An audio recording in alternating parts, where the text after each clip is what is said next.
This walk is all about raising money for the school. It's not about me achieving crossing a continent on foot. It's not about me even enjoying myself.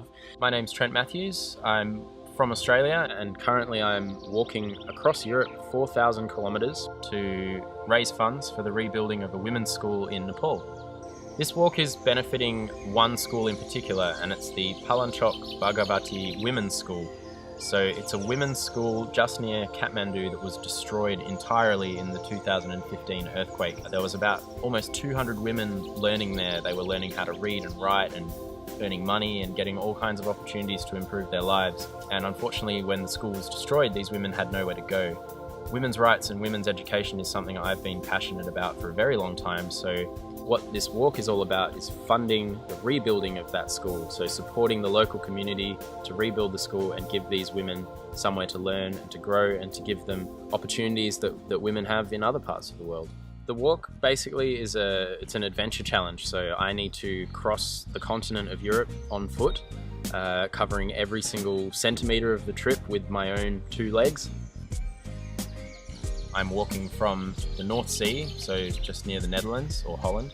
I'm crossing the European continent 4,000 kilometres all the way to Istanbul in Turkey. Should take around 6 or 7 months.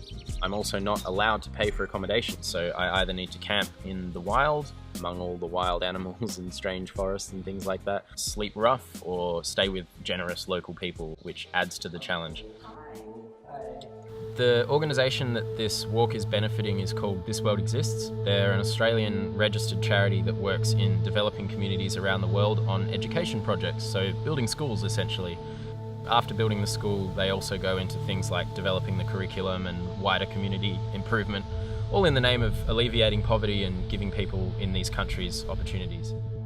When I tell people about the walk across Europe, they sometimes might assume, oh, you're just walking, anyone can walk. But in reality, it's a lot more challenging than that. It's essentially walking between a half marathon and a marathon every single day with a heavy pack. So there's the physical challenge. There's also the challenge of finding a safe place to sleep every night. Most mornings I wake up and I don't know where I'm going to sleep that night, which is a big kind of daunting part of the challenge.